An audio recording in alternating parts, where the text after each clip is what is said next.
ஒன்று கொரிந்தியர் முதலாவது அதிகாரம். தேவனுடைய சித்தத்தினாலே இயேசு கிறிஸ்துவின் அப்போஸ்தலனாகும்படி அழைக்கப்பட்டவனாகிய பவுலும் சகோதரனாகிய சொஸ்தேனியும் கொரிந்தியிலே கிறிஸ்து இயேசுவுக்குள் பரிசுத்தமாக்கப்பட்டவர்களாயும் பரிசுத்தவான்களாகும்படி அழைக்கப்பட்டவர்களாயும் இருக்கிற தேவனுடைய சபைக்கும் எங்களுக்கும் தங்களுக்கும் ஆண்டவராய் இருக்கிற நம்முடைய கர்த்தராகிய இயேசு கிறிஸ்துவின் நாமத்தை எங்களுக்கு தொழுது கொள்கிற அனைவருக்கும் எழுதுகிறதாவது, நம்முடைய பிதாவாகிய தேவனாலும் கர்த்தராகிய இயேசு கிறிஸ்துவினாலும் உங்களுக்கு கிருபையும் சமாதானமும் உண்டாவதாக. கிறிஸ்துவை பற்றிய சாட்சி உங்களுக்குள்ளே ஸ்திரப்பட்டபடியே நீங்கள் இயேசு கிறிஸ்துவுக்குள்ளாக எல்லா உபதேசத்திலும் எல்லா அறிவிலும் மற்றும் எல்லாவற்றிலும் சம்பூர்ணம் உள்ளவர்களாக இருக்கப்படினால் அவர் மூலமாய் உங்களுக்கு அளிக்கப்பட்ட தேவ கிருபைக்காக நாங்கள் உங்களை குறித்து எப்பொழுதும் என் தேவனை ஸ்தோத்திரிக்கிறோம். அப்படியே நீங்கள் யாதொரு மதத்திலும் குறைவில்லாதவர்களாய் நம்முடைய கர்த்தராகிய இயேசு கிறிஸ்து வெளிப்படுவதற்கு காத்திருக்கிறீர்களா? நம்முடைய கர்த்தராகிய இயேசு கிறிஸ்துவின் நாளிலே நீங்கள் குற்றஞ்சாட்டப்படாதவர்களாக இருக்கும்படி முடிவு பகிர்ந்தும் அவர் உங்களை ஸ்திரப்படுத்துவார். நம்முடைய குமாரரும் நம்முடைய கர்த்தருமாய் இருக்கிற இயேசு கிறிஸ்துவுடனே ஐக்கியமாக இருப்பதற்கு உங்களை அழைத்த தேவன் உண்மை உள்ளவர். சகோதரர், நீங்கள் எல்லாம் ஒரே காரியத்தையும் பேசவும் பிரிவினை இல்லாமல் ஏக மனதாய் ஏக யோசனையும் உள்ளவர்களாய் சீர்பொருந்திருக்கவும் வேண்டும் என்று நம்முடைய கர்த்தராகிய இயேசுவின் நாமத்தினாலே உங்களுக்கு புத்தி சொல்லுகிறேன். ஏனெனில் என் சகோதரரே, உங்களுக்குள்ளே வாக்குவாதம் உண்டு குலோவேயாளின் வீட்டாரால் உங்களை குறித்து எனக்கு அறிவிக்கப்பட்டது. உங்களில் சிலர் நான் பவுலை சேர்ந்தவன் என்றும் நான் அப்பல்லோவை சேர்ந்தவன் என்றும் நான் கேபாவை சேர்ந்தவன் என்றும் நான் கிறிஸ்துவை சேர்ந்தவன் என்றும் சொல்லுகிறபடியால் நான் இப்படி சொல்லுகிறேன். கிறிஸ்து பிரிந்திருக்கிறாரா? பவுலா உங்களுக்கு சிலுவையில் அறையப்பட்டான்? பவுலின் நாமத்தினாலேயா ஞானசானம் பெற்றீர்கள்? என் நாமத்தினாலே ஞானசானம் கொடுத்தேன் என்று ஒருவன் சொல்லாதபடிக்கு நான் கிறிஸ்துவுக்கும் காயுவுக்குமே அன்றி உங்களில் வேறு ஒருவருக்கு ஞானசானம் கொடுக்கவில்லை. இதற்காக தேவனை ஸ்தோத்திரிக்கிறேன். ஸ்தேவானுடைய வீட்டாரும் நானும் ஞானசானம் கொடுத்ததுண்டு. இதுவும் அல்லாமல் இன்னும் யாருக்காவது நான் ஞானசானம் கொடுத்தேனோ இல்லையோ அறியேன். ஞானசானத்தை கொடுக்கும்படிக்கு கிறிஸ்து என்னை அனுப்பவில்லை, சுவிசேஷத்தை பிரசங்கிக்கவே அனுப்பினார். கிறிஸ்துவின் சிலுவை வீணாய் போகாதபடிக்கு சாதுரிய ஞானம் இல்லாமல் பிரசங்கிக்கவே அனுப்பினார். சிலுவையை பற்றி உபதேசம் கெட்டு போகிறது பைத்தியமாக இருக்கிறது. ரட்சிக்கப்படுகிற நமக்கும் அது தேவபலனாக இருக்கிறது. அந்தபடியே ஞானிகளுடைய ஞானத்தை நான் அளித்து புத்திசாலிகளுடைய புத்தி அவமாகவே என்று எழுதியிருக்கிறது. ஞானி எங்கே? வேத பாதகர் எங்கே? இப்பிரபஞ்சத்தின் தர்க்க சாஸ்திரிகள் எங்கே? இவ்வுலகத்தின் ஞானத்தை தேவன் பைத்தியமாக்கவில்லையா? எப்படி எனில் தேவ ஞானத்துக்கு ஏற்றபடி உலகமானது சுய ஞானத்திலே தேவனை அறியாதிருக்கையில் பைத்தியமாக தோன்றுகிற பிரசங்கத்தினாலே விசுவாசிகளை ரட்சிக்க தேவனுக்கு பிரியமாயிற்று. யூதர் அடையாளத்தை கேட்கிறார்கள், கிரேக்கர் ஞானத்தை தேடுகிறார்கள். நாங்கள் சிலுவையில் அறையப்பட்ட கிறிஸ்துவை பிரசங்கிக்கிறோம். அவர் யூதருக்கு இடரலாயும் கிரேக்கருக்கு பைத்தியமாய் இருக்கிறார். ஆகிலும் யூதரானாலும் கிரேக்கரானாலும் எவர்கள் அழைக்கப்பட்டார்களோ அவர்களுக்கு கிறிஸ்து தேவ பலனும் தேவ ஞானமாய் இருக்கிறார். இப்படி தேவனுடைய பைத்தியம் எனப்படுவது மனுஷனுடைய ஞானத்திலும் அதிக ஞானமாய் இருக்கிறது. தேவனுடைய பலவீனம் எனப்படுவது மனுஷனுடைய பலத்திலும் அதிக பலனாய் இருக்கிறது. இப்படி என் சகோதரரே, நீங்கள் அழைக்கப்பட்ட அழைப்பை பாருங்கள். மாமிசத்தின்படி ஞானிகள் அநேகர் இல்லை, வல்லவர்கள் அநேகர் இல்லை, பிரபுக்கள் அநேகர் இல்லை. ஞானிகளை வெட்கப்படுத்தும்படி தேவன் உலகத்தில் பைத்தியமானவர்களை தெரிந்து கொண்டார். பலமுள்ளவைகளை வெட்கப்படுத்தும்படி தேவன் உலகத்தில் பலவீனமானவர்களை தெரிந்து கொண்டார். உள்ளவைகளை அவமாக்கும்படி உலகத்தில் இழிவானவர்களையும் அற்பமாய் எண்ணப்பட்டவைகளையும் இல்லாதவைகளையும் தேவன் தெரிந்து கொண்டார். மாம்சமான எவனும் தேவனுக்கு முன்பாக பெருமை பாராட்டாதபடிக்கு அப்படி செய்தார். அந்தபடி நீங்கள் அவராலே கிறிஸ்து இயேசுப்பட்டிருக்கிறீர்கள். எழுதியிருக்கிறபடி மேன்மை பாராட்டுகிறவர் கர்த்தரை குறித்து மேன்மை பாராட்டுகிறதுக்காக அவன் தேவனாலே நமக்கு ஞானமும் நீதியும் பரிசுத்தமும் மிக்குமானார். ஆமென். 1 கொரிந்தியர் 2வது அதிகாரம். சகோதரரே, நான் உங்களிடத்தில் வந்தபோது தேவனை பற்றிய சாட்சியை சிறந்த வசனிப்போடாவது ஞானத்தோடாவது அறிவிப்பதற்காக வரவில்லை. இயேசு கிறிஸ்துவை சிலுவையில் அறையப்பட்ட அவரை அன்றி வேறொன்றை உங்களுக்குள்ளே அறியாதிருக்க தீர்மானித்தேன். அல்லாமல் நான் பலவீனத்தோடும் பயத்தோடும் மிகுந்த நடுக்கத்தோடும் உங்களிடத்தில் இருந்தேன். உங்கள் விசுவாசம் மனுஷனுடைய ஞானத்தில் அல்ல, தேவனுடைய பலத்தில் நிற்கும்படிக்கு என் பேச்சும் என் பிரசங்கமும் மனுஷ ஞானத்துக்குரிய நயவசனமாயிராமல் ஆவியினாலும் பலத்தினாலும் உறுதிப்படுத்ததாக இருக்கிறது. அப்படி இருந்தும் தேறினவர்களுக்குள்ளே ஞானத்தை பேசுகிறோம். இப்பிரபஞ்சத்தின் ஞானத்தை அல்ல, அழிந்து போகிறவர்களுக்குரிய பிரபஞ்சத்தின் பிரபுகளுடைய ஞானத்தையும் அல்ல. உலக தோட்டம் முன்னே தேவன் நம்முடைய மகிமைக்கு ஏற்றதினாலும் மகிமைப்படுத்துவதுமாயிருக்கிற ரகசியமான ஞானத்தை பேசுகிறோம். இதை இப்பிரபஞ்சத்தின் பிரபுகளில் ஒருவன் அறியவில்லை. அறிந்திருந்தானால் மகிமையின் கருத்தரை அவர்கள் சிலுவை அறிய மாட்டார்களே. எழுதியிருக்கிறபடி தேவன் தம்மில் அன்பு கூறுகிறவர்களுக்கு ஆயத்த பண்ணினவைகளை கண் காணவும் இல்லை, காது கேட்கவும் இல்லை, அவைகள் மனுஷருடைய இருதயத்தில் தோன்றவும் இல்லை. நமக்கோ தேவன் அவைகளை நமது ஆவியினால் வெளிப்படுத்தினார். அந்த ஆவியானவர் எல்லாவற்றையும் தேவனுடைய ஆழங்களையும் ஆராய்ந்திருக்கிறார். மனுஷனில் உள்ள ஆவி அன்றி மனுஷரில் ஏவன் மனுஷருக்குரியவைகளை அறிவான். அப்படிப்படி போல தேவனுடைய ஆவி அன்றி ஒருவரும் தேவனுக்குரியவைகளை அறிய மாட்டான். நாங்களும் உலகத்தின் ஆவியை பெறாமல் தேவனால் எங்களுக்கு அருளப்பட்டவைகளை அறியும்படிக்கு தேவனிலிருந்து புறப்படுகிற ஆவியை பெற்றிருக்கிறோம். அவைகள் நாங்கள் மனுஷனா ஞானமும் போதிக்கிற வார்த்தையினாலேயே பேசாமல் பரிசுத்த ஆவி போதிக்கிற வார்த்தையினாலே பேசி ஆவிக்குரியவைகளை ஆவிக்குரியவர்களோடு சம்பாதப்படுத்தி காண்பிக்கிறோம். ஜென்ம சுபாவமான மனுஷனே, தேவனுடைய ஆவிக்குரியவைகளை ஏற்றுக்கொள்ளான். அவைகளை அவனுக்கு பைத்தியமாக தோன்றும். அவைகள் ஆவிக்குரிய பிரகாரமாக ஆராய்ந்து நிதானிக்கப்படுகிறவனே அல்லாமல் அவைகளை அறிய மாட்டான். ஆவிக்குரியவன் எல்லாவற்றையும் ஆராய்ந்து நிதானிக்கிறான், ஆனாலும் அவன் மற்றொன்றையும் ஆராய்ந்து நிதானிக்க மாட்டான். கர்த்தருக்கு போதிக்கத்தக்கதாக அவருடைய சிந்தை அறிந்தவன் யார்? எங்களுக்கோ கிறிஸ்துவின் சிந்தை உண்டாயிருக்கிறது. ஆமென். 1 கொரிந்தியர் 3வது அதிகாரம். மேலும் சகோதரரே, நான் உங்களை ஆவிக்குரியவர்கள் என்று எண்ணி உங்களிடம் பேசக்கூடாமல் மாமிசத்துக்குரியவர்கள் என்றும் கிறிஸ்துவுக்குள் குழந்தைகள் என்றும் எண்ணி பேச வேண்டியதாயிற்று. நீங்கள் பலன் இல்லாதவர்களானதால் உங்களுக்கு போஜனம் கூடாமல் பாலை குடிக்க கொடுத்தேன். இன்னும் நீங்கள் மாமிசத்துக்குரியவர்களாக இருக்கிறபடியால் இப்பொழுது உங்களுக்கு பலன் இல்லை. பொறாமையும் வாக்குவாதமும் வேதங்களும் உங்களுக்குள் இருக்கிறபடியால் நீங்கள் மாமிசத்துக்குரியவர்களாக இருந்து மனுஷ மார்க்கமாய் நடக்கிறீர்கள் அல்லவா? ஒருவன் நான் பவுலை சேர்ந்தவன் என்றும் வேறொருவன் நான் அப்பல்லோவை சேர்ந்தவன் என்றும் சொல்லுகிறபடியால் நீங்கள் மாமிசத்துக்குரியவர்களா அல்லவா? பவுல் யார்? அப்பல்லோ யார்? கர்த்தர் அவனுக்கு அளித்தபடியே நீங்கள் விசுவாசத்திற்கு ஏதுவாக இருந்த ஊழியக்காரன் தானே. நான் நட்டேன், அப்பல்லோ நீர் பாய்ச்சினான், தேவன் விலை செய்தார். அப்படி இருக்க நடுகிறவனாலும் ஒன்றுமில்லை, நீர் பாய்ச்சுகிறவனாலும் ஒன்றுமில்லை, விலை செய்கிற தேவனாலே எல்லாம் ஆகும். மேலும் நடுகிறவனும் நீர் பாய்ச்சுகிறவனும் ஒன்றாக இருக்கிறார்கள். அவனவன் தன் வேலைக்கு தக்கதாக கூலியை பெறுவான். நாங்கள் தேவனுக்கு உடன் வேலையாட்களாக இருக்கிறோம். நீங்கள் தேவனுடைய பண்ணையும் தேவனுடைய மாளிகையுமா இருக்கிறீர்கள். எனக்கு அளிக்கப்பட்ட தேவ கிருபையின்படியே புத்தியுள்ள சிற்பசாலிகளைப் போல அஸ்திபாரம் போடப்பட்டேன். வேறொருவன் அதன் மேல் கட்டுகிறான். அவன் தன் அதன் மேல் என்ன விதமான கட்டுகிறான் என்று பார்க்க கடவான். போடப்பட்டிருக்கிற அஸ்திபாரம் இயேசு கிறிஸ்துவை அல்லாமல் வேறு அஸ்திபாரத்தை போட ஒருவனாலும் கூடாது. ஒருவன் அந்த அஸ்திபாரத்தின் மேல் பொன், வெள்ளி, விலையேறப்பட்ட கல், மரம், புல், வைக்கோல் ஆகிய இவைகளை கட்டினால் அவனுடைய வேலைப்பாடு வெளியாகும் நாள் அது விளங்க பண்ணும். ஏனெனில் அது அக்னியினாலே வெளிப்படுத்தப்படும். அவனுடைய வேலைப்பாடு எந்த தன்மை உள்ளதென்று அக்னியானது பரிசோதிக்கும். அது மேல் ஒருவன் கட்டினது நிலையானதால் அவன் கூலியை பெறுவான். ஒருவன் கட்டினது வெந்து போனால் அவன் நஷ்டம் அடைவான். அவனோ ரட்சிக்கப்படுவான். அதுவும் அக்னி இல்லாததினாலே தப்பி போனது போல் இருக்கும். நீங்கள் தேவனுடைய ஆலயமா இருக்கிறீர்கள் என்றும் தேவனுடைய ஆவி உங்களில் வாசமா இருக்கிறார் என்றும் அறியாதிருக்கிறீர்களா? ஒருவன் தேவனுடைய ஆலயத்தை கெடுத்தால் அவனை தேவன் கெடுப்பார். தேவனுடைய ஆலயம் பரிசுத்தமா இருக்கிறது, நீங்களே அந்த ஆலயம். ஒருவன் தன்னைத்தானே வஞ்சியாதிருப்பானாக. இவ்வுலகத்தில் உங்களில் ஒருவன் தன்னை ஞானி என்று எண்ணினால் அவன் ஞானியாகும்படிக்கு பைத்தியக்காரனாக கடவான். இவ்வுலகத்தில் ஞானம் தேவனுக்கு முன்பாக பைத்தியமா இருக்கிறது. அப்படியே ஞானிகளை அவர்களுடைய தந்திரத்தினாலே பிடிக்கிறார் என்றும் ஞானிகளுடைய சிந்தைகளை வீணாயிருக்கிறார் என்றும் கருத்து அறிந்திருக்கிறார் என்று எழுதியிருக்கிறது. இப்படி இருக்க ஒருவன் மனுஷனை குறித்து மேன்மை பாராட்டாதிருப்பானாக. எல்லாம் உங்களுடையதே. பவுலாகிலும் அப்போலோவாகிலும் கேபாவாகிலும் உலகமாகிலும் ஜீவனாகிலும் மரணமாகிலும் நிகழ்காலமாகிலும் வருங்காலமாகிலும் எல்லாம் உங்களுடையதே. நீங்கள் கிறிஸ்துவனுடையவர்கள், கிறிஸ்து தேவனுடையவர். ஆமென். 1 கொரிந்தியர் 4வது அதிகாரம். இப்படி இருக்க எந்த மனுஷன் எங்களை கிறிஸ்துவின் ஊழியக்காரர் என்றும் தேவனுடைய ரகசியங்களின் உக்ரானக்காரர் என்றும் எண்ணிக்கொள்ள கடவான். மேலும் உக்ரானக்காரர் உண்மை உள்ளவர் என்று காணப்படுவது அவசியமா? ஆயினும் நான் உங்களையாவது மனுஷனுடைய நியாயங்களில் விசாரணையிலாவது தீர்ப்பு பெறுவது எனக்கு மிகவும் அற்பமான காரியமாக இருக்கிறது. நானும் என்னை குறித்து தீர்ப்பு சொல்கிறது இல்லை. என்னிடத்தில் நான் யாதொரு குற்றத்தையும் அறியேன். ஆகிலும் அதனாலே நான் நீதிமானாகிறது இல்லை. என்னை நியாயம் விசாரிக்கிறவர் கர்த்தர். அதனால் கர்த்தர் வருமளவும் நீங்கள் காலத்துக்கு முன்னே யாதொன்றை குறித்து தீர்ப்பு சொல்லாதிருங்கள். இருளில் மறைந்திருக்கிறவைகளை அவர் வெளியரங்கமாக்கி இருதயத்தின் யோசனைகளையும் வெளிப்படுத்துவார். அப்பொழுது அவனவனுக்குரிய புகழ்ச்சி தேவனாலே உண்டாகும். சகோதரரே, எழுதப்படுவதற்கு மிஞ்சி என்ன வேண்டாம். நீங்கள் எங்களாலே கற்றுக்கொள்ளவும் ஒருவன் நிமித்தம் மற்றொருவனுக்கு விரோதமாக இருமாப்படையாதிருக்கவும் நான் உங்கள் நிமித்தம் என்னையும் அப்போலோவையும் திருஷ்டாந்தமாக வைத்து இவைகளை எழுதினேன். அன்றி உன்னை விசேஷித்தவனாகும்படிக்கு செய்கிறவர் யார்? உனக்கு உண்டாயிருக்கிறவைகளை நீ பெற்றுக்கொள்வதாவது நீ பெற்றுக்கொண்டவனானால் பெற்றுக்கொள்ளாதவன் போல ஏன் மேன்மை பாராட்டுகிறாய்? இப்பொழுது திருஷ்டாந்தப்படுத்தியிருக்கிறீர்களே, இப்பொழுது ஐஸ்வர்யவான்களாக இருக்கிறீர்களே, எங்களை எல்லாமல் ஆளுகிறீர்களே. நீங்கள் ஆளுகிறதினாலே நலமாயிருக்கும். அப்பொழுது உங்களோடு கூட நாங்களும் ஆளுவோமே. எங்களுக்கு தோன்றுகிறபடி தேவன் அப்போஸ்தலராகிய எங்களை மரணத்துக்கு குறிக்கப்பட்டவர்களைப் போல கடைசியானவர்களாய் காணப்பட பண்ணினார். நாங்கள் உலகத்துக்கு தூதர்களுக்கும் மனுஷர்களுக்கும் வேடிக்கையானோம். நாங்கள் கிறிஸ்துவின் நிமித்தம் பைத்தியக்காரர்கள், நீங்கள் கிறிஸ்துவில் புத்திசாலிகள். நாங்கள் பலவீனர்கள், நீங்கள் பலவான்கள். நீங்கள் கனவான்கள், நாங்கள் கனவீனர்கள். இந்நேரம் வரைக்கும் பசி உள்ளவர்களும் தாகம் உள்ளவர்களும் நிர்வாணிகளும் குட்டப்பட்டவர்களும் தங்க இடமில்லாதவருமாயிருக்கிறோம். எங்கள் கைகளினாலே வேலை செய்து பாடுபடுகிறோம், வையப்பட்டு ஆசீர்வதிக்கப்படுகிறோம், துன்பப்பட்டு சகிக்கிறோம், தூசிக்கப்பட்டு வேண்டிக் கொள்கிறோம். இந்நாள் வரைக்கும் உலகத்தின் குப்பை போலவும் எல்லாருக்கும் துடைத்து போடுகிற அழுக்கை போலவும் ஆனோம். உங்களை வெட்கப்படுத்தும்படிக்கு நான் இவைகளை எழுதவில்லை. நீங்கள் எனக்கு பிரியமான பிள்ளைகள் என்று உங்களுக்கு புத்தி சொல்லுகிறேன். கிறிஸ்துவுக்குள் 10,000 உபாத்தியர்கள் உங்களுக்குள் இருந்தாலும் தகப்பன்மார் அநேகர் உங்களுக்கு இல்லையே. கிறிஸ்து இயேசுவுக்குள் சுவிசேஷத்தினாலே நாங்கள் உங்களை பெற்றேன். ஆகையால் என்னை பின்பற்றுகிறவர்களுக்கு என்று உங்களுக்கு புத்தி சொல்லுகிறேன். இதற்கு எனக்கு பிரியமும் கர்த்தருக்குள் உண்மையும் உள்ள என் குமாரனாகிய தீமோத்தேயுவை உங்களிடத்தில் அனுப்பினேன். நான் எங்கும் எந்த சபையிலும் போதித்து வருகிற பிரகாரம் கிறிஸ்துவுக்குள் என் நடக்கைகளை அவன் உங்களுக்குள்ளே ஞாபகப்படுத்துவான். நான் உங்களிடத்துக்கு வருகிறதில்லை என்கிறதுக்காக சிலர் இருமாப்படைந்திருக்கிறார்கள். ஆகிய கர்த்தருக்கு சித்தமானால் நான் சீக்கிரமா உங்களிடத்திலே வந்து இருமாப்படைந்திருக்கிறவருடைய பேச்சை அல்ல அவருடைய பலத்தை அறிந்து கொள்வேன். தேவனுடைய ராஜ்ய பேச்சுகள்ல பலத்தை உண்டாயிருக்கிறது. உங்களுக்கு என்ன வேண்டும் என்று நான் அன்போடு உங்களிடத்தில் வர வேண்டுமோ அல்லது அன்போடு சந்தமுள்ள ஆவியோடு வர வேண்டுமோ? ஆமென். 1 கொரிந்தியர் 5வது அதிகாரம்.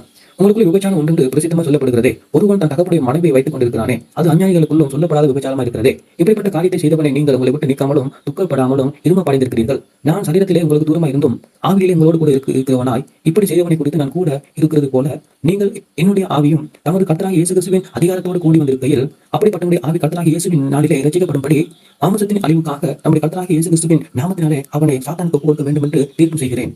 நீங்கள் மேன்மை பாராட்டுகிறது நல்லதல்ல. கொஞ்சம் புளித்தமா பிசைந்தமா முழுவதையும் புளிப்பாக்கி என்று அறிந்திருக்கிறீர்களா? ஆகையால் நீங்கள் புளிப்பில்லாத படியே புதிதாய் பிசைந்த மாவாய் இருக்கும்படிக்கு பழைய புளித்த மாவை புறம்பே அழித்து போடுங்கள். ஏனெனில் நம்முடைய பாஸ்தாவை கிறிஸ்து நமக்காக பலியிடப்பட்டிருக்கிறாரே. ஆகையால் பழைய புளித்த மாவோடு அல்ல, துர்க்குணமும் பொல்லாப்பும் எனும் புளித்த மாவோடும் அல்ல, துப்புரவும் உண்மையும் எனப்படும் புளித்த அப்பத்தோடு பண்டிகை ஆசரிக்க வேண்டும். விபச்சாரக்காரர்களோடு கலந்திருக்க கூடாது என்று நிருபத்தில் உங்களுக்கு எழுதியிருக்கிறேன். ஆனாலும் உலகத்தில் உள்ள விபச்சாரக்காரர்கள், பொருளாசைக்காரர்கள், கொலைக்காரர்கள், விக்க ஆராதனைக்காரர்கள் இவர்களோடு எவ்வளவும் கலந்திருக்க கூடாது என்று நான் எழுதவில்லை. அப்படிப்பட்டால் நீங்கள் உலகத்தை விட்டு நீங்கி போக வேண்டும் என்றுதான் இருக்குமே. நான் உங்களுக்கு எழுதுகிறது என்னவென்றால், சகோதரர் எனப்பட்ட ஒருவன் விபச்சாரக்காரனாவது, பொருளாசைக்காரனாவது, விக்கிர ஆராதனைக்காரனாவது, உதாசீனாவது, வெறியனாவது, கொலைக்காரனாவது இருந்தால் அவனோட கலந்திருக்க கூடாது. அப்படிப்பட்டவனோடு கூட புசிக்கவும் கூடாது. புறம்பே இருக்கிறவர்களை குறித்து தீர்ப்பு செய்கிறது எனது காரியமா? உள்ளே இருக்கிறவர்களை குறித்தல்லவோ நீங்கள் தீர்ப்பு செய்கிறீர்கள். புறம்பே இருக்கிறவர்களை குறித்து தேவன் தீர்ப்பு செய்வார். ஆக அந்த பொல்லாதவனை உங்களை விட்டு தள்ளி போடுங்கள். ஆமென். 1 கொரிந்தியர் 6வது அதிகாரம். உங்களில் ஒருவன் வேறொருவனோடு வழக்குண்டானால் வழக்காடும்படிக்கு அவன் பரிசுத்தவான்களிடத்தில் போக துணியாமல் அநீதிக்காரரிடத்தில் போக துணிகிறது என்ன? பரிசுத்தவான்கள் உலகத்தை நியாயம் தீர்ப்பார்கள் என்று அறியீர்களா? உலகம் உங்களில் நியாயம் தீர்க்கப்படுவதா இருக்க அற்ப வழக்குகளை தீர்க்க நீங்கள் அபாத்திரரா? தேவ தூதர்களையும் நியாய தீர்ப்பீர்கள் என்று அறியீர்களா? அப்படி இருக்க இந்த ஜீவனுக்கு ஏற்றவைகளை நீங்கள் தீர்த்துக் கொள்ளாதிருக்கிறது எப்படி? இந்த ஜீவனுக்கு ஏற்ற வழக்குகள் உங்களுக்கு இருந்தால் தீர்ப்பு செய்வதற்கு சபைகள் அற்பமா எண்ணப்பட்டவர்களை நியாய தீர்த்துக் கொள்ளுங்கள். உங்களுக்கு வெட்கம் உண்டாகும்படிக்கு இதை சொல்லுகிறேன். சகோதரனுக்கும் உண்டான வழக்கை தீர்க்கத்தக்க விவேகி ஒருவனாகவும் இல்லையே. சகோதரனோடு சகோதரன் வழக்காடுகிறான், அவிசுவாசிகளுக்கு முன்பாகவும் அப்படி செய்கிறான். நீங்கள் ஒருவரோடு ஒருவர் வழக்காடுகிறது எவ்விதத்திலும் குற்றமாக இருக்கிறது. அப்படி செய்கிறதை விட நீங்கள் ஏன் அநியாயத்தை சகித்துக் கொள்வதில்லை? ஏன் நஷ்டத்தை பொறுத்துக் கொள்வதில்லை? நீங்கள் அநியாயம் செய்யாதிருங்கள், நஷ்டப்படுகிறீர்கள். சகோதரருக்கும் அப்படி செய்கிறீர்களே. அநியாயக்காரத்தையும் ராஜ்யத்தை சுதந்திரிப்பதில்லை என்று அறியீர்களா? வஞ்சிக்கப்படாதீர்கள். வேசி மார்க்கத்தாரும், விக்கிர ஆராதனைக்காரரும், விபச்சாரக்காரரும், சுய புரட்சிக்காரரும், ஆண் புரட்சிக்காரரும், திருடரும், பொருளாசைக்காரரும், வெறியரும், உதாசீனரும், கொலைக்காரரும் தேவனுடைய ராஜ்யத்தை சுதந்திரிப்பதில்லை. உங்களில் சிலர் இப்படிப்பட்டவர்களாக இருக்கிறார்கள். ஆகிய கர்த்தராகிய இயேசுவின் நாமத்தினாலும் நமது தேவனுடைய ஆவியினாலும் கழுவப்பட்டீர்கள், பரிசுத்தமாக்கப்பட்டீர்கள், நீதிமானாக்கப்பட்டிருக்கிறீர்கள். எல்லாவற்றையும் அனுபவிக்க எனக்கு அதிகாரம் உண்டு, ஆகியும் எல்லாம் தகுதியாக இராது. எல்லாவற்றையும் அனுபவிக்க எனக்கு அதிகாரம் உண்டு, ஆகியும் நான் ஒன்றுக்கும் அடிமைப்படேன். வயிற்றுக்கு போஜனமும் போஜனத்துக்கு வயிறும் ஏற்கும். ஆனால் தேவன் இதையும் அதையும் அழிய பண்ணுவார். சரீரமோ வேசித்தனத்தினால் அல்ல, கர்த்தருக்கே உரியது. கர்த்தரும் சரீரத்துக்குரியவர். தேவன் கடத்தரை எழுப்பினாரே, நமது வல்லமையினால எழுப்புவார். உங்கள் சரீரங்கள் கிறிஸ்துவின் அவயவங்கள் என்று அறியீர்களா? அப்படி இருக்க நாங்கள் கிறிஸ்துவின் அவயவங்களை வேசியின் அவயவங்களாக ஆக்கலாமா? அப்படி செய்யலாகாதே. வேசியோடு சேர்ந்திருக்கிறவன் அவளுடனே ஒரே சரீரமாக இருக்கிறான் என்று அறியீர்களா? இருவர் ஒரே மாமிசமாக இருப்பார்கள் என்று சொல்லப்படுகிறதே. அப்படியே கர்த்தரோடு இருக்கிறவனும் அவருடனே ஒரே ஆவியாக இருக்கிறார். வேசித்தனத்திற்கு விலகி ஓடுங்கள். மனுஷன் செய்கிற எந்த பாவமும் சரீரத்துக்கு புறம்பே இருக்கும். வேசித்தனம் செய்கிறவனோட தன் சரீரத்துக்கு விரோதமாக பாவம் செய்கிறான். உங்களின் சரீரமானது நீங்கள் தேவனாலே பெற்றும் உங்களில் தங்கியும் இருக்கிறது, பரிசுத்த ஆவியுடைய ஆலயமாக இருக்கிறது என்றும் நீங்கள் கொண்டு உங்களுடையவர்களாக என்று அறியீர்களா? கிறிஸ்துக்குட்பட்டிருக்கிறீர்கள். ஆகையால் தேவனுக்கு உடையவர்களாகிய உங்கள் சரீரத்தினாலும் உங்கள் ஆவியினாலும் தேவனை மகிமைப்படுத்துங்கள். ஆமென். 1 கொரிந்தியர் 7வது அதிகாரம். நீங்கள் எனக்கு எழுதின காரியங்களை குறித்து நான் எழுதுகிறது என்னவென்றால், ஸ்திரியை தொடாமல் இருக்கிறது மனுஷனுக்கு நல்லது. ஆகிலும் வேசித்தனம் இல்லாதபடிக்கு அவனவன் தன் சொந்த மனைவியையும் அவளவள் தன் சொந்த புருஷனை உடையவளாக இருக்க வேண்டும். புருஷன் தன் மனைவிக்கு செய்ய வேண்டிய கடமைகளை செய்ய கடவான். அப்படி மனைவியும் தன் புருஷனுக்கு செய்ய கடவான். மனைவியானவள் தன் சுய சரீரத்துக்கு அதிகாரி அல்ல, புருஷனே அதற்கு அதிகாரி. அப்படியே புருஷன் தன் சுய சரீரத்துக்கு அதிகாரி அல்ல, மனைவியே அதற்கு அதிகாரி. உபவாசத்துக்கும் ஜெபத்துக்கும் தடை இல்லாதபடிக்கு இருவரும் சில காலம் பிரிந்திருக்க வேண்டும் என்று சம்மதித்தாலே அன்றி ஒருவரை விட்டு ஒருவர் பிரியாதீர்கள். உங்களுக்கு விரோதத்துவம் இல்லாதமையால் சாத்தான் உங்களை தூண்டி விடாதபடிக்கு மறுபடியும் கூடி வாழுங்கள். இதை நான் கட்டளையாக சொல்லாமல் யோசனையாக சொல்லுகிறேன். எல்லா மனுஷருக்கும் என்னை போல இருக்க வேண்டும் என்று விரும்புகிறேன். ஆகிலும் அவனவன் தேவனால் அருளப்பட்ட அவனவனுக்குரிய வரம் உண்டு. அது ஒருவனுக்கு ஒரு விதமாயும் மற்றவனுக்கு வேறு விதமாயும் இருக்கிறது. விவாகம் இல்லாதவர்களையும் கையும் பெண்ணையும் குறித்து நான் சொல்லுகிறது என்னவென்றால், அவர்கள் என்னை போல இருந்து விட்டால் அவர்களுக்கு நலமாயிருக்கும். ஆகினால் அவர்கள் விவாதத்தை இருக்கக்கூடாது இருந்தால் விவாகம் பண்ண கடவார்கள். வேகிறதை பார்க்கிலும் விவாகம் பண்ணுறது நல்லது. விவாகம் பண்ணி கொண்டிருக்கிறவர்களுக்கு நான் அல்ல, கர்த்தரே கட்டளை இருக்கிறதாவது, மனைவியானவள் தன் புருஷனை விட்டு பிரிந்து போகக்கூடாது. பிரிந்து போனால் அவள் விவாகம் பண்ணாதற்கு கடவாள், அல்லது புருஷனோட ஒப்புரவாக கடவாள். புருஷனும் தன் மனைவியை தள்ளிவிடக் கூடாது. மற்றவர்களை குறித்து கர்த்தர் அல்ல, நானே சொல்லுகிறது ஆவது, சகோதரனுடைய மனைவியை அவிசுவாசியா இருந்தும் அவனுடனே வாசமா இருக்க அவளுக்கு சம்மதித்து அவன் அவளை தள்ளி விடாதிருக்க கடவான். அப்படியே ஒரு ஸ்திரீனுடைய புருஷன் அவிசுவாசியா இருந்தும் அவளுடனே வாசமா இருக்க அவனுக்கு சம்மதிக்கும் இருந்தால் அவனை தள்ளி விடாதிருக்க கடவாள். என்னவென்றால், அவிசுவாசியான புருஷன் தன் மனைவியால் பரிசுத்தமாக்கப்படுகிறான், விசுவாசியான மனைவி தன் புருஷனால் பரிசுத்தமாக்கப்படுகிறார். இல்லாவிட்டால் உங்கள் பிள்ளைகள் அசுத்தமா இருக்குமே, இப்பொழுதோ அவைகள் சுத்தமா இருக்கின்றன. ஆகிலும் விசுவாசி பிரிந்து போகட்டும். இப்படிப்பட்ட விஷயத்தில் சகோதரியாவது அடிமைப்பட்டவர்களாவது சமாதானமாக இருக்கும்படிக்கே தேவன் நம்மை அழைத்திருக்கிறார். மனைவியானவளே, நீ உன் புருஷனை இரட்சிப்பாயோ அல்லவோ? உனக்கு எப்படி தெரியும்? புருஷனே, நீ உன் மனைவி இரட்சிப்பாயோ அல்லவோ? உனக்கு எப்படி தெரியும்? தேவன் அவனவனுக்கு பகிர்ந்தெடுப்பதையோ கருத்து அவனவனை அழைத்தெடுப்பதையோ அப்படியே அவனவன் நடந்து கடவான். எல்லா சபைகளிலேயும் இப்படியே திட்டம் கொள்ளுகிறேன். ஒருவன் விருத்த சேதனம் பெற்றவனாய் அழைக்கப்பட்டிருந்தால் விருத்த சேதனம் இல்லாதவனாய் இருக்க வகை தேடானாக. ஒரு விருத்த சேதனம் இல்லாதவன் அழைக்கப்பட்டிருந்தால் விருத்த சேதனம் பெறாதிருப்பானாக. விருத்த சேதனமும் ஒன்றுமில்லை, விருத்த சேதனம் இல்லாததையும் ஒன்றுமில்லை. தேவனுடைய கற்பனைகளை கை கொள்ளுகிறதே காரியம். அவனவன் தன் அழைக்கப்பட்ட நிலையிலேயே நிலைத்திருக்க கடவான். அடிமையாய் நீ அழைக்கப்பட்டிருந்தால் கவலைப்படாதே. நீ சுயாதீனமாக கூடாமல் அதை நலம் என்று அனுசரித்துக்கொள். கர்த்தருக்குள் அழைக்கப்பட்ட அடிமையானவன் கர்த்தருடைய சுயாதீனமாக இருக்கிறான். அப்படியே அழைக்கப்பட்ட சுயாதீனமானவன் கிறிஸ்துடைய அடிமையாக இருக்கிறான். நீங்கள் கிரயத்தை கொண்டு கொள்ளப்பட்டீர்கள், மனுஷனுக்கு அடிமையாக இருக்காதீர்கள். சகோதரரே, அவனவன் தன் அழைக்கப்பட்ட நிலையிலேயே தேவனுக்கு முன்பாக நிலைத்திருக்க கடவான். அன்றையும் கண்ணிகளை குறித்து கர்த்தர் எனக்கு கட்டளை இல்லை.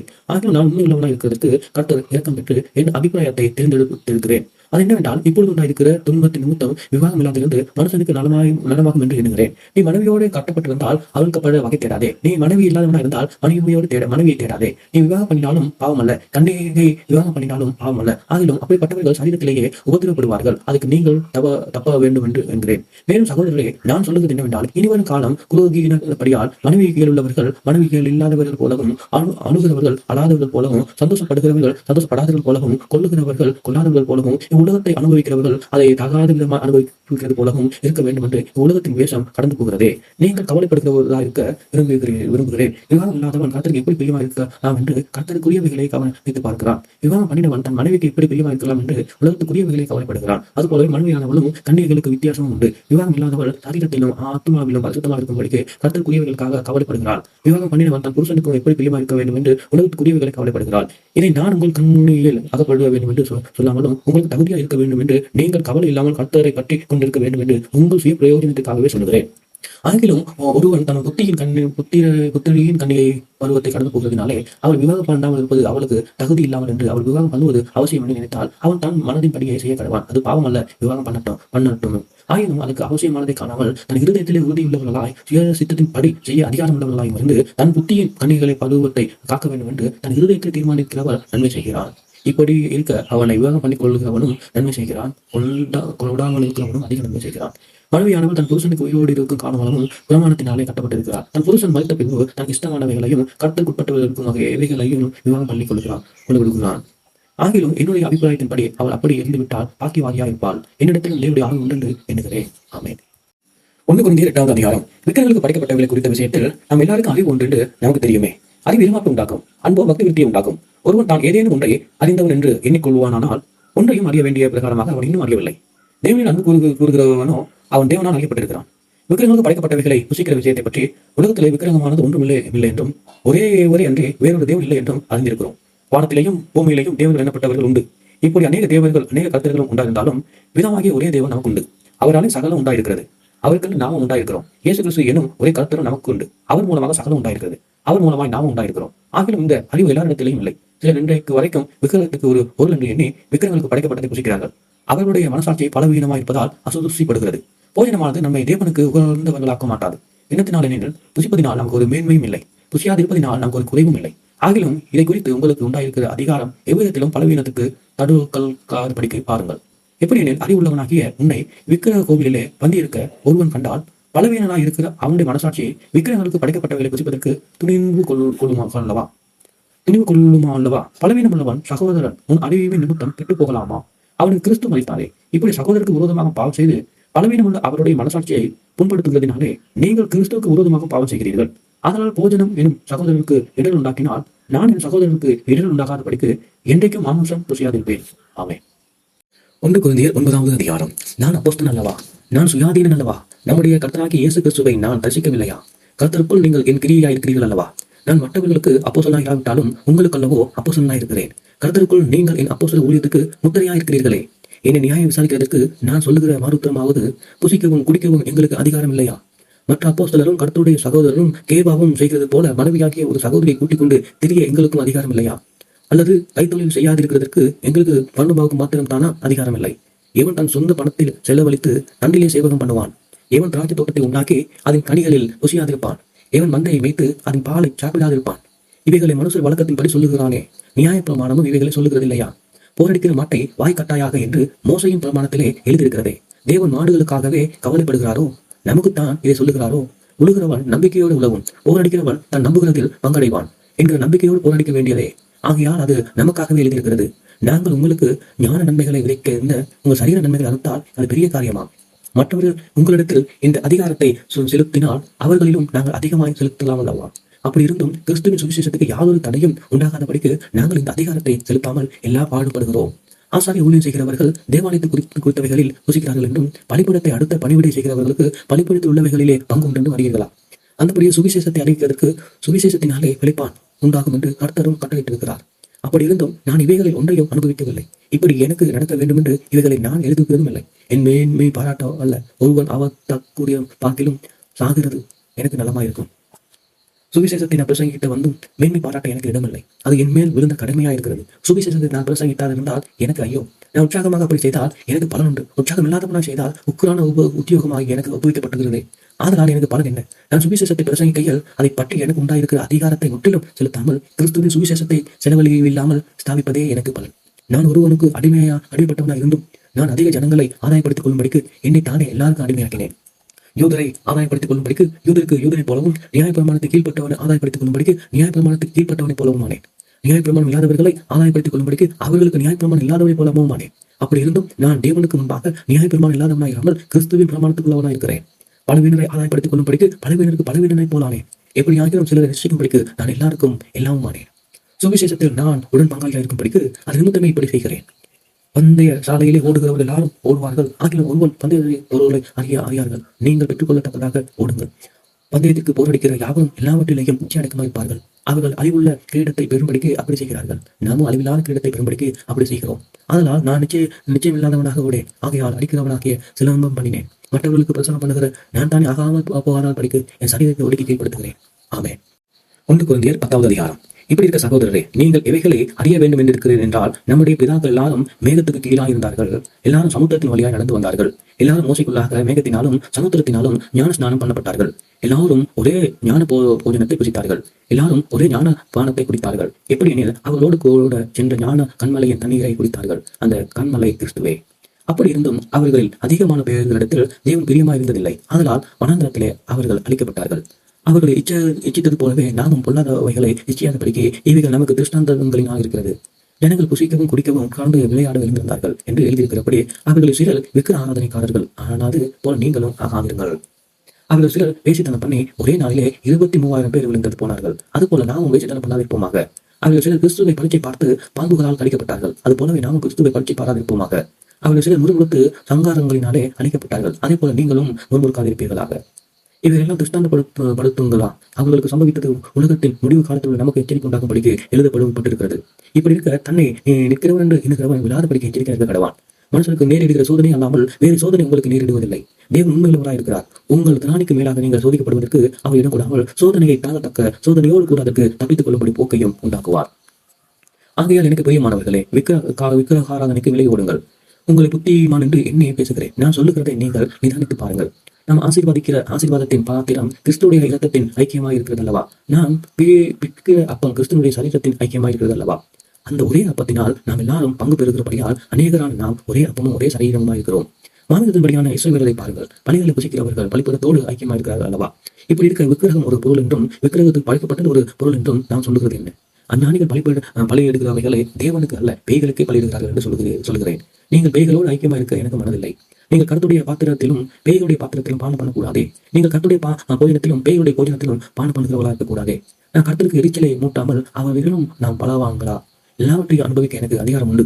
அதிலும் எல்லாம் தகுதியாயிராது. எல்லாவற்றையும் அனுபவிக்க எனக்கு அதிகாரம் உண்டு. அதில் எல்லாம் பக்தி விருத்தி உண்டாக்காது. ஒவ்வொருவரும் தன் சுய பிரயோஜனத்தை தேடாமல் பிறருடைய பிரயோஜனத்தை தேட கடவான். கடைகளில் விற்கப்படுகிற எதையும் வாங்கி புசியுங்கள். மனசாட்சி நிமித்தம் நீங்கள் ஒன்றையும் விசாரிக்க வேண்டியதில்லை. பூமியும் அதன் நிறைவும் கர்த்தருடையது. அன்றையும் விசுவாசிகள் ஒருவன் உங்களை விருந்துக்கு அழைத்த போது போக உங்களுக்கு மனதாக இருந்தால் மனசாட்சி நிமித்தம் ஒன்றை விசாரியாமலும் உங்களுக்கு முன் வைக்கப்படுகிற எதையும் புசியுங்கள். ஆயிரம் விக்கிரங்களுக்கு படைக்கப்பட்டது என்று ஒருவன் உங்களுக்கு சொன்னால் அப்படி அறிவித்தவன் நிமித்தம் மனசாட்சி நிமித்தமும் புசியாதீர்கள். பூமியும் அதன் நிறைவும் கர்த்தருடையது. உன்னுடைய மனசாட்சியை குறித்து நான் இப்படி சொல்லாமல் மற்றொருவனுடைய மனசாட்சியை குறித்து சொல்லுகிறேன். என் சுயாதீன மற்றொருவனுடைய மனசாட்சியினாலே குற்றமாக எண்ணப்பட வேண்டுவதில்லை. மேலும் நான் அதை ஸ்தோத்தரிப்போடு அனுபவித்தால் ஸ்தோத்தரித்து அனுபவிக்கிற பொருளை குறித்து நான் தூசிக்கப்படேன். ஆகையால் நீங்கள் புசித்தாலும் குடித்தாலும் எது செய்தாலும் எல்லாவற்றையும் தேவனுடைய மகிமை கண்டு செய்யுங்கள். நான் சுய பிரயோஜனத்தை தேடாமல் அநேகருடைய பிரயோஜனத்தை தேடி அவர்கள் ரட்சிக்கப்படும்படிக்கு இவ்விதத்திலும் எல்லாவற்றிலும் பிரியமாய் நடக்கிறது போல நீங்களும் யூதருக்கும் கிரேக்கருக்கும் தேவனுடைய சபைக்கும் இடரலற்றவர்களாக இருங்கள். ஆமென். 1 கொரிந்தியர் 11வது அதிகாரம். நான் கிறிஸ்துவை பின்பற்றுவது போல நீங்களும் என்னை பின்பற்றுகிறவர்களாக இருங்கள். சகோதரர்கள் எல்லாவற்றிலும் என்னை நினைத்துக் கொண்டு நான் உங்களுக்கு அறிவித்தபடி நீங்கள் கட்டளைகளை கைக்கொண்டு வருகிற நிமித்தம் உங்களை புகழ்கிறேன். ஒவ்வொரு புருஷனும் கிறிஸ்து தலையா இருக்கிறார் என்றும் ஸ்திரீக்கு புருஷன் தலையா இருக்கிறார் என்றும் கிறிஸ்துவுக்கு தேவன் தலையா இருக்கிறார் என்றும் நீங்கள் அறிய வேண்டும் என்று விரும்புகிறேன். ஜெபம் பண்ணும் போதாவது தீர்க்கதரிசனம் சொல்லும் போதாவது தன் தலையை மூடி கொண்டிருக்கிற எந்த புருஷனும் தன்னை தலையை கனவீனப்படுத்துகிறான்.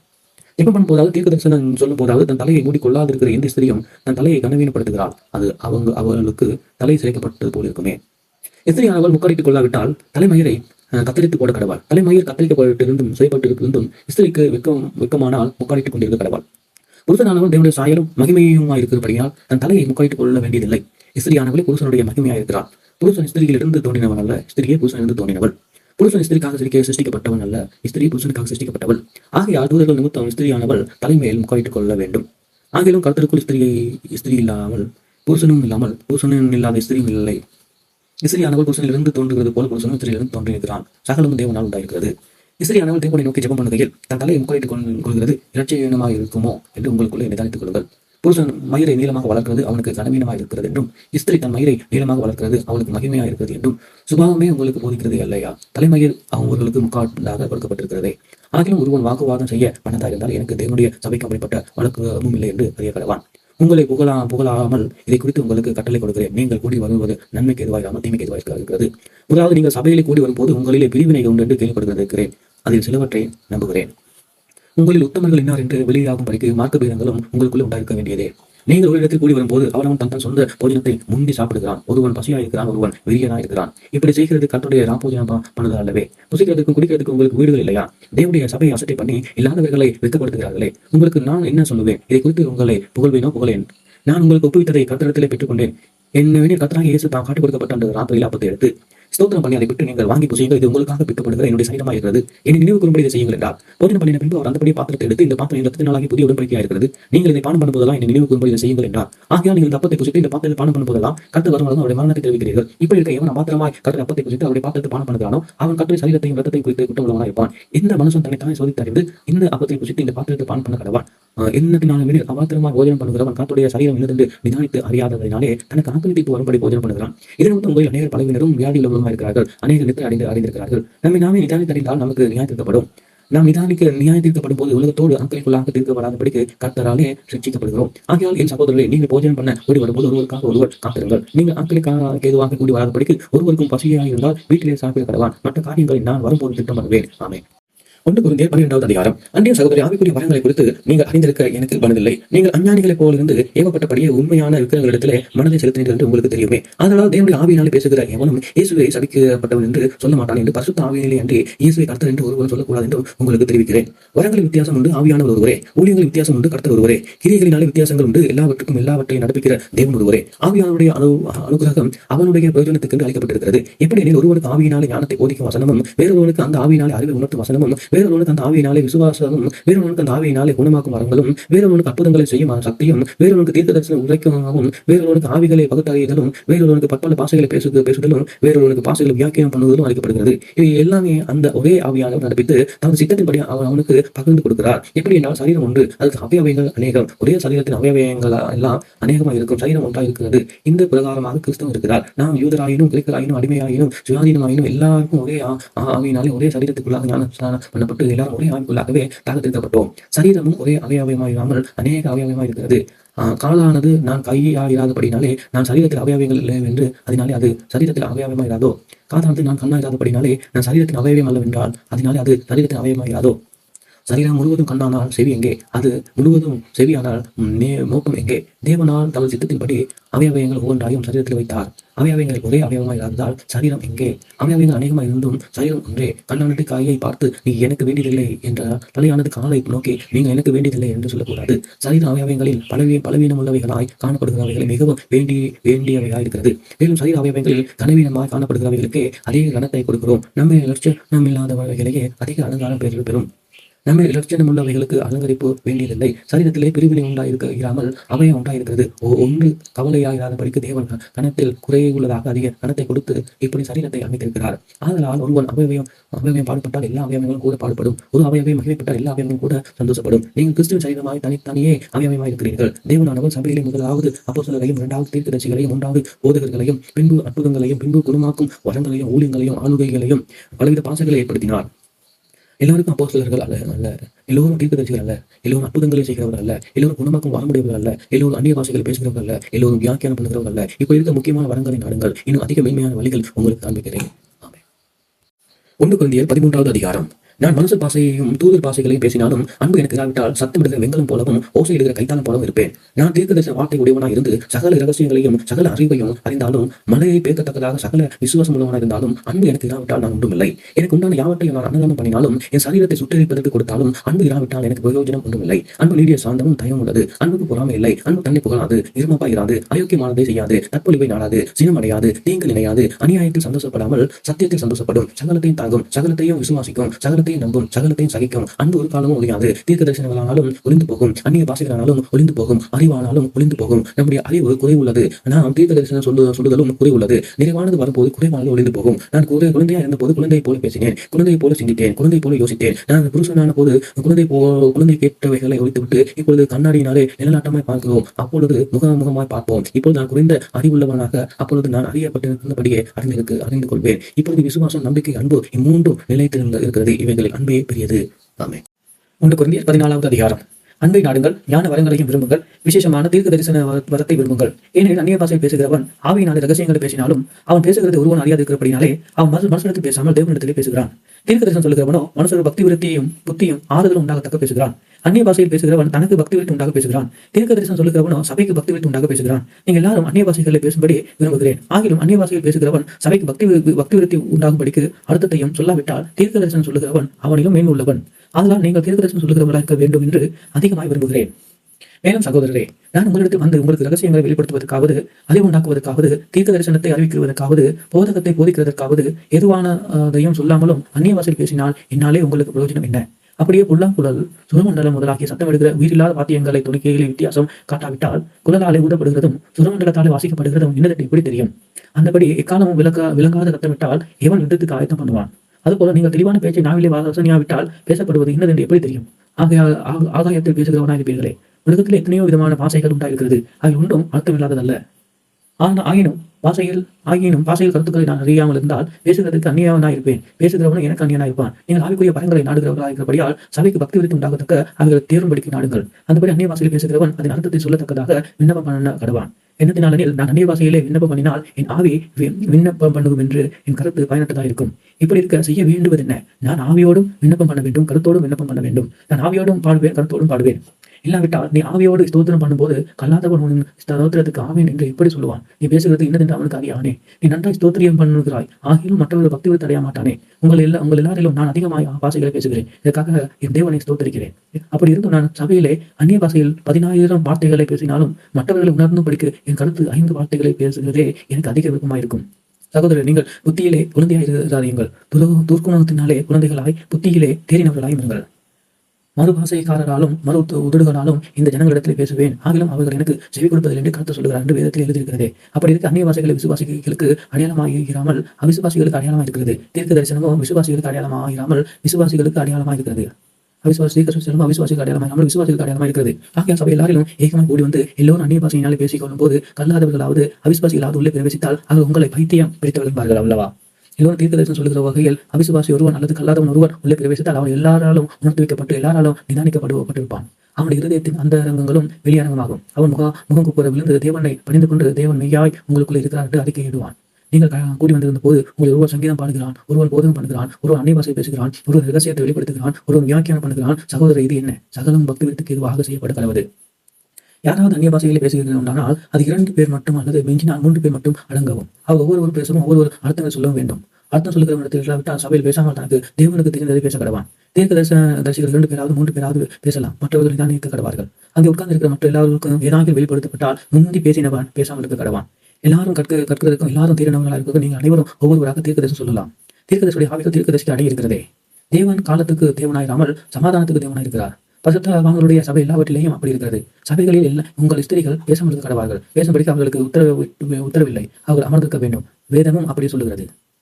அவர்களுக்கு ஒரு காரியத்தை கருத்தில் கொள்ள விரும்பினால் வீட்டிலே தங்கள் புருஷத்தை விசாரிக்க கடவார்கள். ஸ்திரீகள் சபையில பேசுகிறது அயோக்கியமாக இருக்குமோ? வேத வசனம் உங்களில் இல்லாது புறப்பட்டது, அது உங்களிடத்திலிருந்து மத்தியமா வந்தது. ஒருவன் தன்னை தீர்க்கதரிசி என்று ஆகிய பெற்றவன் என்பது என்னாமல் நான் உங்களுக்கு எழுதுகிறவைகளை கருத்துடைய கற்பனைகள் என்று அவன் ஒத்துக்கொள்ள கடவான்.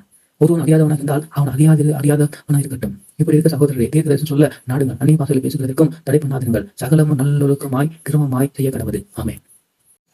1 கொரிந்தியர் 15வது அதிகாரம். அன்றியும் சகோதரரை, நான் உங்களுக்கு பிரசங்கித்த சுவிசேஷத்தை மறுபடியும் உங்களுக்கு தெரியப்படுத்துகிறேன். நீங்களும் அதை ஏற்றுக்கொண்டு அதிலே நிலைத்திருக்கிறீர்கள். நான் உங்களுக்கு பிரசங்கித்த பிரகாரமாய் நீங்கள் அதை கைக்கொண்டிருந்தால் அதனாலே ரட்சிக்கப்படுவீர்கள். மற்றபடி உங்கள் விசுவாசம் விருதாவாய் இருக்குமே. நான் அடைந்ததும் உங்களுக்கு பிரதானமாக ஒப்புவித்ததும் என்னவென்றால், கிறிஸ்துவானவர் வேத வாக்கியத்தின்படி நமது பாவங்களுக்காக மரித்து அடக்கம் பண்ணப்பட்டு வேத வாக்கியத்தின்படி 3ஆம் நாளிலே உயிர்த்தெழுந்து கேபாவுக்கும் பின்பு 12 பேருக்கும் தரிசனமானார். அதன் பின்பு அவர் 500 பேருக்கு அதிகமான சகோதரருக்கும் ஒரே வேளையில் தரிசனமானார். அவர்கள் அநேகர் இந்நாள் வரைக்கும் இருக்கிறார்கள். பின்பு யாக்கோவும் அதன் பின்பு அப்போஸ்தலர் எல்லாருக்கும் தரிசனமானார். எல்லாருக்கும் பின்பு அகால புறவி போன்ற எனக்கும் தரிசனமானார். நான் அப்போஸ்தலரால் எல்லாராலும் சிறியவனாய் இருக்கிறேன். தேவனுடைய சபையை துன்பப்படுத்தினதினாலே நான் அப்போஸ்தலர் என்று பெயர் பெறுவதற்கும் பாத்திரன் அல்ல. ஆகிலும் நான் இருக்கிறது தேவ கிருபையினாலே இருக்கிறேன். அவர் எனக்கு அருளிய கிருபை விருதுவாக இருக்கவில்லை. அவர் எல்லாரிலும் நான் அதிகமாக பிரயாசப்பட்டேன். ஆகிலும் நான் அல்ல, என்னுடனே இருக்கிற தேவ கிருபை அப்படி செய்கிறது. ஆகையால் நானாகிலும் அவராகிலும் இப்படியே பிரசங்கித்து வருகிறோம். நீங்களும் இப்படியே விசுவாசித்திருக்கிறீர்கள். கிறிஸ்து மரித்தோரிலிருந்து எழுந்திருந்தார் என்று பிரசங்கிக்கப்பட்டிருக்க மரித்தோரின் உயிர்த்தெழுதல் இல்லை என்று உங்களில் சிலர் எப்படி சொல்லலாம்? மரித்தோரின் உயிர்த்தெழுதல் இல்லாவிட்டால் கிறிஸ்து எழுந்திருக்கவில்லையே. கிறிஸ்து எழுந்திருக்கவில்லை என்றால் எங்கள் பிரசங்கம் விருதா, உங்கள் விசுவாசம் விருதா. மரித்தோர் உயிர்த்தெழாவிட்டால் தேவன் எழுப்பாத கிறிஸ்துவை அவர் எழுப்பினார் என்று நாங்கள் தேவனை குறித்து சாட்சி சொன்னதினாலே தேவனுக்கு பொய் சாட்சி சொல்லுகிறவர்களாகவும் காணப்படுவோமே. மரித்தோர் உயிர்த்தெழாவிட்டால் கிறிஸ்து எழுந்திருக்கவில்லை. கிறிஸ்து எழுந்திராவிட்டால் உங்கள் விசுவாசம் வீணாயிருக்கும். நீங்கள் இன்னும் உங்கள் பாவங்களில் இருப்பீர்கள். கிறிஸ்து நித்திரை அடைந்தவர்களுக்கும் கெட்டிருப்பார்களே. இன்மைக்காக மாத்திரம் நாம் கிறிஸ்துவின் மேல் நம்பிக்கை உள்ளவர்களாக இருந்தால் எல்லா மனுஷரை பார்க்கிலும் பரிதவிக்கப்படத்தக்கவர்களாக இருப்போம். கிறிஸ்துவ மரித்தோரில் இருந்து நித்திரை அடைந்தவர்களில் முதற் பேரானவர். மனுஷனால் மரணம் உண்டானபடியால் மனுஷனால் மரித்தோரின் உயிர்த்தெழுதலும் உண்டாயிருக்கிறது. ஆதாமுக்குள் எல்லாரும் மரித்தது போல கிறிஸ்துவுக்கு எல்லோரும் உயிர்ப்பிக்கப்படுவார்கள். அவன் தன் வரிசையில் உயிர்ப்பிக்கப்படுவான். முதல் பலனானவர் கிறிஸ்து. பின்பு அவர் வருகையில் அவருடையவர்கள் உயிர்ப்பிக்கப்படுவார்கள். அதன் பின்பு முடிவு உண்டாகும். அப்பொழுது அவர் சகல துணைத்தனத்தையும் சகல அதிகாரத்தையும் வல்லமையும் பரிகரித்து தேவனும் பிதாவுமாய் இருக்கிறவருக்கு ராஜ்யத்தை ஒப்புக் கொடுப்பார். எல்லா சத்துருக்களையும் தமது பாதத்துக்கு கீழாக்கி போடும் வரைக்கும் அவர் ஆளுகை செய்ய வேண்டியது. பரிகரிக்கப்படும் கடைசி சத்துரு மரணம். சகலத்தையும் அவருடைய பாதத்தின் கீழ்ப்படுத்தினாரே. ஆகிலும் சகலம் அவருக்கு கீழ்ப்படுத்தப்பட்டது என்று சொல்லியிருக்கும் போது சகலத்தையும் அவருக்கு கீழ்ப்படுத்தினவர் கீழ்ப்படுத்தப்படவில்லை என்பது வெளியரங்கமாகிறது. சகலம் அவருக்கு கீழ்ப்படியும் போது தேவன் சகலத்திலும் சகலமாக இருப்பதற்கு குமாரன் தமக்கு தாமே சகலத்தையும் கீழ்ப்படுத்தினவருக்காக கீழ்ப்படுத்தியிருப்பார். மேலும் மரித்தோர் உயிர்த்தெழாவிட்டால் மரித்தவர்களுக்காக ஞான ஸ்நானம் பெறுகிறவர்கள் என்ன செய்வார்கள்? மரித்தவர்களுக்காக ஏன் ஞான ஸ்நானம் பெறுகிறார்கள்? நாங்கள் ஏன் எந்நேரமும் நாசமோசத்திற்கு ஏதுவாயிருக்கிறோம்? நாம் அனுதினமும் சாகிறேன். அதை நம்முடைய கர்த்தராகிய இயேசு கிறிஸ்துவின் நான் உங்களை குறித்து நான் பாராட்டுகிற மேன்மையை கொண்டு சத்தியமாய் சொல்லுகிறேன். நான் எபேசுவிலே துஷ்ட மிருகங்களுடனே போராடினேன் என்று மனுஷர் வழக்கமாய் சொல்லுகிறேன். அப்படி போராடினதுனால எனக்கு பிரயோஜனம் என்ன? மரித்தோர் உயிர்த்தெழாவிட்டால் புசிப்பும் குடிப்பும் நாளைக்கு சாவும் என்று சொல்லுவோம். மோச போகாதீர்கள். ஆகாத சம்பாஷணை நல்லொழுக்கத்தை கிடைக்கும். நீங்கள் பாவம் செய்யாமல் நீதி ஏற்று விழித்துக் கொண்டு தெரிந்தவர்களாயிருங்கள். சிலர் தேவனை பற்றி அறிவில்லாதிருக்கிறார்களே. உங்களுக்கு வெட்கம் உண்டாக சொல்லுகிறேன். ஆகிலும் மரித்தோர் எப்படி எழுந்திருப்பார்கள்? எப்படிப்பட்ட சரீரத்தோடு வருவார்கள் என்று ஒருவன் சொல்லுவானாகில், புத்தியீனனே, நீ விதைத்த விதை செத்தால் வழியை உயிர்ப்பிக்க மாட்டாதே. நீ விதைத்த போது இனி உண்டாகும் மேனியை விதையாமல் கோதுமை அல்லது மற்றொரு தானியத்துடைய வெறும் விதையையே விதைக்கிறாய். அதற்கு தேவன் தமது சித்தத்தின்படியே மேனியை கொடுக்கிறார். விதை வகைகளை ஒவ்வொன்றிலும் அதுக்கேற்ற மேனியை கொடுக்கிறார். எல்லா மாம்சமும் ஒரே விதமாய் மாம்சம் அல்ல. மனுஷனுடைய மாம்சம் வேறு, மிருகங்களுடைய மாம்சம் வேறு, மக்கியங்களுடைய மாம்சம் வேறு, பறவைகளுடைய மாம்சம் வேறே. வானத்துக்குரிய மேனிகளும் உண்டு, பூமிக்குரிய மேனிகளும் உண்டு. வானத்துக்குரிய மேனிகளும் உண்டு, மகிமையும் வேறு, பூமிக்குரிய மேனிகளுடைய மகிமையும் வேறே. சூரியனுடைய மகிமை வேறு, சந்திரனுடைய மகிமை வேறு, நட்சத்திரனுடைய மகிமை வேறே. மகிமையிலே நட்சத்திரத்துக்கு நட்சத்திரம் விசேஷமாக இருக்கிறது. மற்றொரு உயிர்த்தெழுதலும் அப்படியே இருக்கும். அழிவில்லாத விதைக்கு விதைக்கப்படும், அழிவில்லாததாய் எழுந்திருக்கும். கனவீனம் உள்ளதாய் விதைக்கப்படும், மகிமை உள்ளதாய் எழுந்திருக்கும். பலவீனம் உள்ளதாய் விதைக்கப்படும், பலமுள்ளதாய் எழுந்திருக்கும். ஜென்ம சரீரம் விதைக்கப்படும், ஆவிக்குரிய சரீரம் எழுந்திருக்கும். ஜென்ம சரீரம் உண்டு, ஆவிக்குரிய சரீரமும் உண்டு. அந்தபடியே முந்தின மனுஷனாகிய ஆதாம் ஜீவத்துவமானவன் என்று இருக்கிறது. பிந்தின ஆதாம் உயிர்ப்பிக்கிற ஆவியானவர். ஆகிலும் ஆவிக்குரிய சரீரம் முந்தினது அல்ல, ஜென்ம சரீரமே முந்தினது. ஆவிக்குரிய சரீரம் பிந்தினது. முந்தின மனுஷன் பூமியிலிருந்து மண்ணானவன். இரண்டாம் மனுஷன் வானத்திலிருந்து வந்து கர்த்தர். மண்ணானவன் எப்படிப்பட்டவனோ மண்ணானவர்களும் அப்படிப்பட்டவர்களே. வானத்துக்குரியவர்கள் எப்படிப்பட்டவர்களோ வானத்துக்குரியவர்களும் அப்படிப்பட்டவர்களே. மேலும் மண்ணானவருடைய சாயலை நாம் அணிந்திருக்கும் போல வானத்துக்குரியவருடைய சாயலையும் அணிந்து கொள்வோம். சகோதரரை, நான் சொல்லுகிறது என்னவெனில், மாம்சமும் ரத்தமும் தேவனுடைய ராஜ்யத்தை சுதந்திரிக்க மாட்டாது. அழிவுள்ளது அழியாமையை சுதந்திரிப்பதும் இல்லை. இதோ ஒரு ரகசியத்தை உங்களுக்கு அறிவிக்கிறேன். நாம் எல்லாருக்கும் நித்தியரை அடைவதில்லை. ஆகிலும் கடைசி காலம் துணிக்கும் போது ஒரு நிமிஷத்திலே, ஒரு இமை பொழுதிலே நாம் எல்லாரும் மறுரூபமாக்கப்படுவோம். எல்லாரும் துணிக்கப்படும். அப்பொழுது எக்காலம் துணிக்கப்படும். அப்பொழுது மரித்தோர் அழிவில்லாதவர்களாய் எழுந்திருப்பார்கள். நாம் மறுரூபமாக்கப்படுவோம். அழிவுள்ளதாகிய இது அழியாமையும் சாவுக்கு ஏதுவாகிய இது சாவாமையும் தரித்துக் கொள்ள வேண்டும். அழிவுள்ளதாகிய இது அழியாமையும் சாவுக்கு ஏதுவாகிய இது சாவாமையும் தரித்துக் கொள்ளும் போது மரணம் ஜெயமாக விளங்கப்படுகிறது என்று எழுதியிருக்கிற வார்த்தைகளை நிறைவேறும். மரணமே உன் ஊர் எங்கே? பாதாளமே உன் ஜெயம் எங்கே? மரணத்தின் ஊர் பாவம், பாவத்தின் பலன் நியாய பிரமாணம். நம்முடைய கர்த்தராகிய இயேசு கிறிஸ்துவினாலே நமக்கு ஜெயம் கொடுக்கிற தேவனுக்கு ஸ்தோத்திரம். ஆகையால் எனக்கு பிரியமான சகோதரரை, கர்த்தருக்கு நீங்கள் படுக்கிற பிரயாசம் விரதமாக இருக்கும் என்று அறிந்து நீங்கள் உறுதிப்படுத்தப்பட்டவர்களாயும் அசையாதவர்களாயும் கர்த்தருடைய கிரியினாலே எப்பொழுதும் பெருகி இருக்கிறவர்களாக இருப்பீர்களாக. ஆமென். 1 கொரிந்தியர் 16வது அதிகாரம். பரிசுத்தவான்களுக்காக சேர்க்கப்படும் தர்ம பணத்தை குறித்து நான் கலாத்தியா நாட்டுக்கு சபைகளுக்கு பண்ணின திட்டத்தின்படியே நீங்களும் செய்யுங்கள். நான் வந்தபோது பணம் சேகரித்தல் இராதபடிக்கு உங்களில் அவனவன் வாரத்தின் முதல் நாள் தோறும் தன் வரவுக்கு தக்கதாக எதையாகிலும் தன்னிடத்தில் சேர்த்து வைக்க கடவான். நான் வரும்போது உங்கள் உபகாரத்தை எருசலேமுக்கு கொண்டு போகும்படிக்கு நீங்கள் தகுதியுள்ளவர்களாக குறிக்கிறவர்கள் எவர்களோ அவரிடத்தில் நிருபங்களை கொடுத்து அவர்களை அனுப்புவேன். நானும் போகத்தக்கதானால் அவர்களுடனே கூட வரலாம். நான் மக்கதோனியா நாட்டின் வழியாக போகிறபடியால் மக்கதோனியா நாட்டை கடந்த பின்பு உங்களிடத்தில் வருவேன். நான் எங்கே போனாலும் நீங்கள் என்னை வழிவிட்டு அனுப்பும்படிக்கு நான் உங்களிடத்தில் சில காலம் தங்க வேண்டியதாக இருக்கும். ஒருவேளை மழைக்காலம் முடியும் வரைக்கும் இருப்பேன். இப்பொழுது வழிப்பிரயாணத்திலே உங்களை கண்டு கொள்ள மாட்டேன். கர்த்தர் உத்தரவு கொடுத்தால் உங்களிடத்தில் வந்து சில காலம் தங்கி இருக்கலாம் என்று நம்புகிறேன். ஆகிலும் பெந்தெகோஸ்தே பண்டிகை வரைக்கும் எபேசு பட்டணத்தில் இருப்பேன். ஏனெனில் இங்கே பெரிதும் அனுகூலமான கதவு எனக்கு திறக்கப்பட்டிருக்கிறது. விரோதம் செய்கிறவர்களும் அநேகர் இருக்கிறார்கள். தீமத்தை உங்களிடத்தில் வந்தானாயாகில் அவன் உங்களிடத்தில் பயமில்லாதவன் பாருங்கள். என்னை போல அவனும் கருத்துடைய கிரிகளை நடப்பிக்கிறானே. ஆனபடியால் ஒருவன் அவனை அற்பமாய் எண்ணாதிருப்பானாக. சகோதரர்கள் கூட அவன் வருகிறதுக்கு நான் காத்திருக்கிறபடியால் என்னிடத்தில் வரும்படிக்கு அவனை சமாதானத்தோடு வழிவிட்டு அனுப்புங்கள். சகோதரனாகி அப்போலோவை குறித்தோ வென்றால் சகோதரனு கூட உங்களிடத்தில் வரும்படிக்கு அவனை மிகவும் வேண்டிக் கொண்டேன். ஆகிலும் இப்பொழுது வர அவனுக்கு மனதில்லை. அவனுக்கு நற்சமயம் உண்டாயிருக்கும் போது வருவான். விழித்திருங்கள், விசுவாசத்தை நிலைத்திருங்கள், புருஷராயிருக்கு இருங்கள், திடங்கொள்ளுங்கள். உங்கள் காரியங்கள் எல்லாம் அன்போடு செய்ய கடவுது. சகோதரரே, ஸ்தேவானுடைய வீட்டார் அகாயா நாட்டிலே முதற் பலனானவர்கள் எல்லாரும் பரிசுத்தவான்களுக்கு ஊழியம் செய்யும்படிக்கு தங்களை ஒப்புவித்திருக்கிறார்கள் என்றும் அறிந்திருக்கிறீர்களே. இப்படிப்பட்டவர்களுக்கும் உடன் வேலையாட்களாய் பிரயாசப்படுகிற மற்ற யாவருக்கும் நீங்கள் கீழ்ப்படுத்திருக்க வேண்டும் என்று உங்களுக்கு புத்தி சொல்கிறேன். ஸ்தேவான், பெர்துனாத், அகாயாவுக்கு என்பவர்கள் வந்ததற்காக சந்தோஷமாயிருக்கிறேன். நீங்கள் எனக்கு செய்ய வேண்டியதாயிருக்கிறதை அவர்கள் செய்திருக்கிறீர்கள். அவர்கள் என் ஆவிக்கும் உங்கள் ஆவிக்கும் ஆற்றல் செய்தார்கள். இப்படிப்பட்டவர்களை அங்கீகாரம் பண்ணுங்கள்.